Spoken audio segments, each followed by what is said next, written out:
तर पंचायतन या मंदिराचं नाव आहे. हॅलो नमस्कार मंडळी, तुम्ही सगळे मजेत आहात ना? नवीन दिवसाची नवीन सुरुवात. मी नमिता तुमच्या एका नवीन व्हिडिओमध्ये अगदी मनापासून स्वागत करते. काल रात्री खोपोलीतील गगनगिरी महाराजांच्या मठावर आल्यानंतर छानपैकी दर्शन झालं आणि वस्तीसुद्धा झाली. आणि माझ्या सजेशननुसार तर तुम्ही एकदा तरी गगनगिरी महाराज मंदिराला आणि मठाला नक्की व्हिजिट करावी. येथील जे काही शांततेचं किंवा ध्यानाचं वातावरण आहे ना, ते बाकी ठिकाणी कुठेच नाही भेटणार. पर्सनली आम्हा 5 जणांना पण हे वातावरण खूप आवडलं. विरूसुद्धा इतका छान रमला आहे ना. तर आता सकाळी एकदम सुरुवात लवकर झाली, परंतु काकड आरतीचं टायमिंग शार्प सकाळी 5 ते 6 असल्यामुळं थोडंसं भेटलं नाही, त्याचं वाईट वाटतं. परंतु त्यानंतर अजून भरपूर इव्हेंट आहेत, तर ते अटेंड करण्याचा नक्की प्रयत्न करणार आहे. आणि जस्ट मी आता माझं सगळं आवरून रूमच्या बाहेर आले आणि नजराना इतका खतरनाक आहे ना, मी तो तुम्हाला दाखवण्याचा प्रयत्न करते. गगनगिरी महाराजांच्या मठासाठी जे काही भक्त निवास आहे, तर त्यांनी ते असं चौकोनी याच्यामध्ये बनवलं आहे आणि इतकं कन्स्ट्रक्शन मस्त आहे ना. आणि त्यासोबत स्वच्छतासुद्धा भरपूर मेंटेन केली आहे. ग्रीनरीसुद्धा वाढवण्याचा ते अधिकाधिक प्रयत्न करत आहेत. आणि मला आवडणारं सगळ्यात हे समोरचं वातावरण. काही ठिकाणी छोटे धबधबे दिसत आहेत, काही ठिकाणी मोठे आहेत आणि सगळीकडे भरपूर झाडे असल्यामुळं बघताना इतकं डोळ्यांना ते सुखद वाटतं. आणि एकदम असं ढगाळ वातावरण झाले. विरू लवकर या, लवकर या.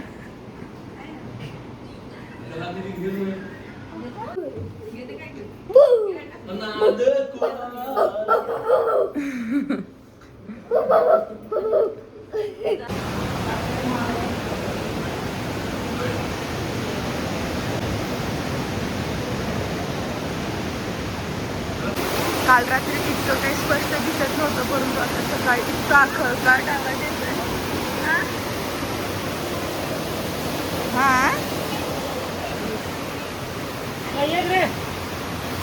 भरपूर मोठं आहे आणि त्यासोबत झाडे सुद्धा आहे भरपूर. गगनगिरी महाराजांच्या मठामध्ये भरपूर देवांच्या मूर्तींची स्थापना केली. गणपती बाप्पा, रिद्धी सिद्धी, राम लक्ष्मण सीता यांचं छोटंसं मंदिर आहे. त्या बाजूलाच श्री संत जलाराम, संत रामदास स्वामी, संत तुकाराम महाराज, संत एकनाथ महाराज, संत ज्ञानेश्वर महाराज यांच्या छोट्याशा मूर्ती स्थापन केल्यात. आणि त्या बाजूलाच विठ्ठल रुक्मिणीची सुद्धा मूर्ती आणि द्वादशीच्या मुहूर्तावर हे दर्शन झालं, त्यामुळे खूप प्रसन्न वाटत होतं. आजच्या ब्रेकफास्टमध्ये पोहे आणि सिंपल मसाले भात होता आणि या मसाले भातावरच आम्ही द्वादशीचा उपवास सोडून घेतला. मसाले भात सिंपल असला तरी सगळ्यात जास्त विरूला पोहे आवडले, तर तेच खात होता. भक्त निवासाच्या उजव्या बाजूलाच एक खूप मोठं गार्डन आहे आणि इथं गगनगिरी महाराजांच्या ज्या काही पुरातन वस्तू आहेत, तर त्या सगळ्या त्यांनी जपण्याचा प्रयत्न केला आहे. तर सुरुवातीलाच एक छोटंसं मठ टाईप इतकं छान कन्स्ट्रक्शनमध्ये ओम चैतन्य गगनगिरी नाथाय नमः असा संदेश देत त्यांची प्रतिमा ठेवली. आणि त्या बाजूलाच गुरु, शुक्र, बुध आपले जे काही नवग्रह आहेत, तर त्यांच्या सगळ्यांच्या मूर्ती त्यांच्या ठेवून नावसुद्धा दिले, चंद्र, मंगळ, राहू. तर ही माहिती खरंच नवीन समजली आणि अशा ठिकाणी आपण गेलो तर अधिक वेगवेगळी माहिती समजते. आणि या म्हणजे ह्याचं वैशिष्ट्य म्हणजे इतकी झाडे आहे ना, बघल तिकडं हिरवीगार अशी झाडे. आणि हे बघून मनाला इतकं प्रसन्न वाटते ना. आणि आतमध्ये आता भरपूर चालायचं आहे सुद्धा, त्यामुळे चांगला स्टॅमिना लागणार आहे.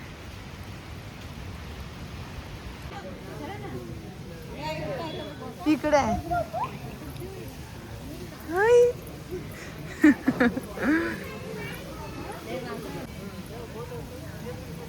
डायरेक्ट माणसांच्यात वावरलेले आहेत बघा.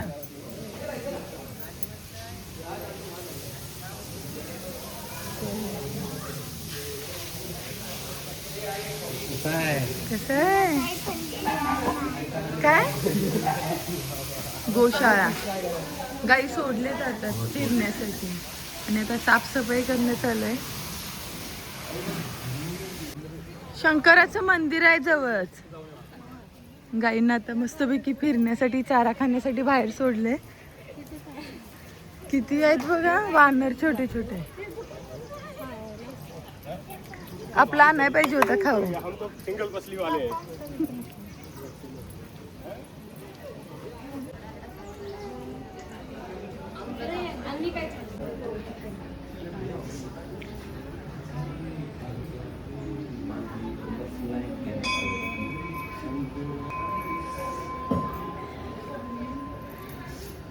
अप्रतिम अशी मूर्ती.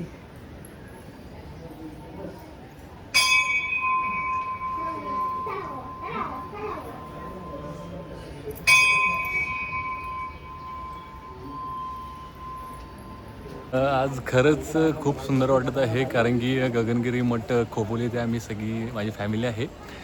आम्ही आता गगनगिरी मठातलं एक शंकराचं मंदिर आहे, तिथं व्हिजिट केली.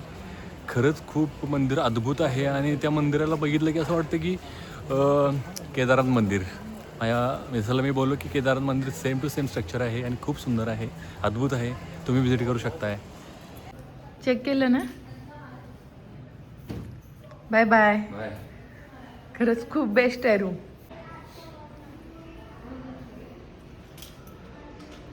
आणि हे जे काही वातावरण आहे त्या वातावरणाला खरंच खूप मिस करणार आहे. इथून बाहेर जायची इच्छाच होत नाही. आणि खाली सुद्धा योग आणि त्यासोबत ध्यानाचे काही कार्यक्रम आहेत, तर तिथे सुद्धा इतकी गर्दी आहे ना. खरंच खूप बेस्ट आहे.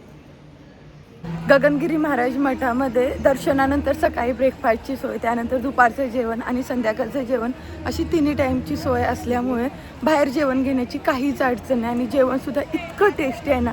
म्हणजे काल एकादशी निमित्त आम्ही फराळ केला, सगळेच पदार्थ छान होते. आणि विरूसाठी जी सोजी घेतली होती ती सुद्धा खूप मस्त होती. आणि आजसुद्धा आता सकाळी 11 नंतर महाप्रसाद चालू असते, तर आता आम्ही सगळे मिळून पहिल्यांदा महाप्रसाद घेणार आहे. आणि आज सकाळपासून एवढी गर्दी आहे ना, संडे असल्यामुळे, तर सगळीकडे असं एकदम बिझी शेड्यूल आहे.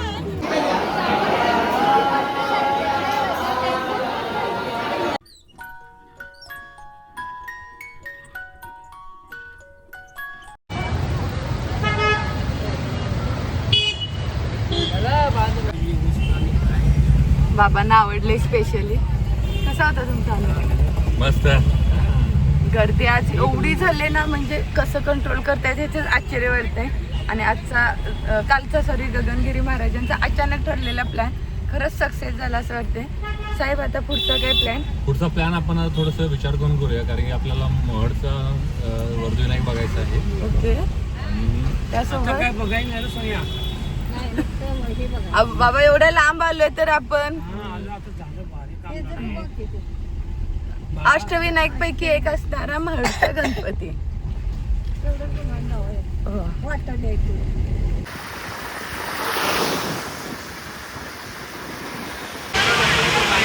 श्री वरदविनायक अष्टविनायक क्षेत्र महड येथे आता जस्ट पोचलो आणि आतमध्ये इतकी गर्दी आहे ना, तरी असं वाटतं की गणपती बाप्पाचं दर्शन लवकरच होणार आहे. आणि सगळ्यात पहिल्यांदा कळसाचं दर्शन झालंय. कळसाचं दर्शन सगळ्यात महत्त्वाचं आहे.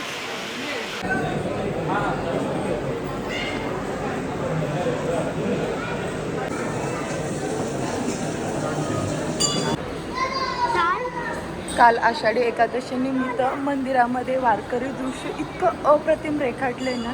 सगळ्या गोष्टीचा अगदी बारकाईने विचार केला आहे. इकडे पांडुरंगाचं चित्र आहे, त्यासोबत वारकरी लोक फुगडे खेळत आहेत. विठ्ठल भक्तीमध्ये बिझी असणारी लोक टाळ घेऊन आहेत. आणि इतकं अप्रतिम आहे ना ही रांगोळी. आणि सगळं खरंच खूप बेस्ट आहे.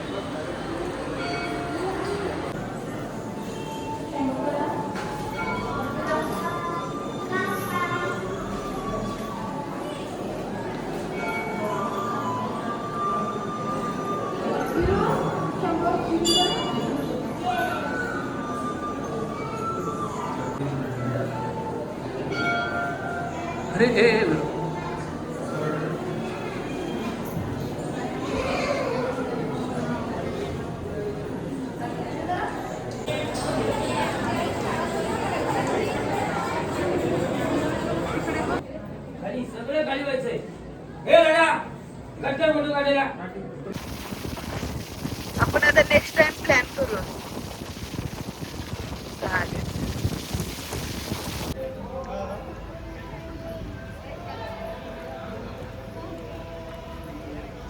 कर्जत तालुक्यातील रायगड जिल्ह्यामध्ये नडाहरी असं देवस्थान आहे. तिथे तुम्हाला 5 मंदिरे एकत्र आहेत. तर पंचायतन या मंदिराचं नाव आहे. सुरुवातीला दीपमाळेने दर्शन झाले. काल आषाढी एकादशी असल्यामुळे स्पेशल त्याचे पूजन केले. आणि आज सगळ्यात पहिल्यांदा श्री साईबाबा मंदिर असणार आहे. बघून शिर्डीच्या साईबाबांची आठवण झाली.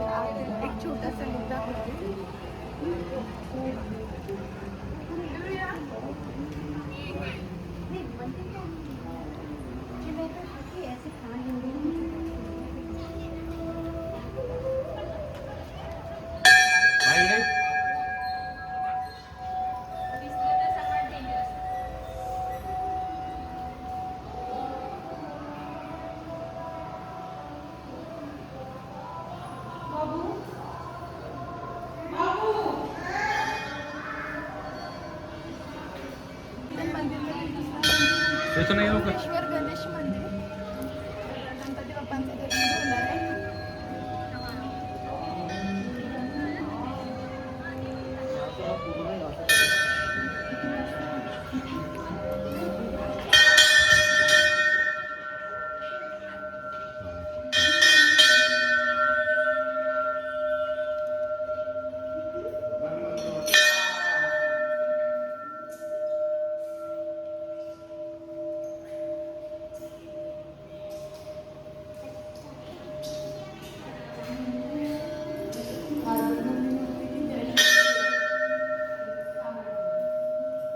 हे तिसरं मंदिर आहे श्री संकटमोचन हनुमान मंदिर. खूप जबरदस्त स्ट्रक्चर आहे. तुम्ही बघू शकता एन्व्हायरमेंट निसर्गाच्या सान्निध्यात वसलेलं खूप सुंदर ठिकाण आहे.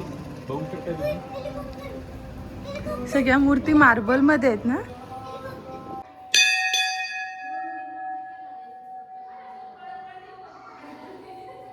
हे चौथं मंदिर श्री नारायणेश्वर महादेव मंदिर. आणि सगळ्या मंदिराची स्ट्रक्चर सेम स्ट्रक्चर सेम आहे. आणि अप्रतिम आतमध्ये कलाकुसरी उत्तमपणे बांधलेली आहे किंवा ते स्ट्रक्चर बनवलेलं आहे. खरंच खूप सुंदर.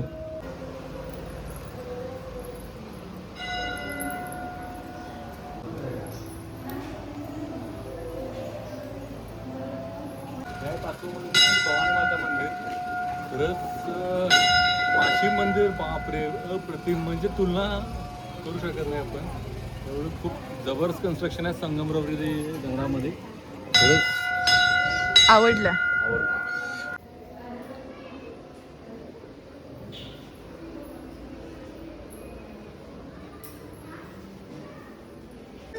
श्री साईबाबा भक्तांसमवेत गप्पागोष्टी करतानाचे रेखीव काम अगदी बारीकपणे रेखाटले.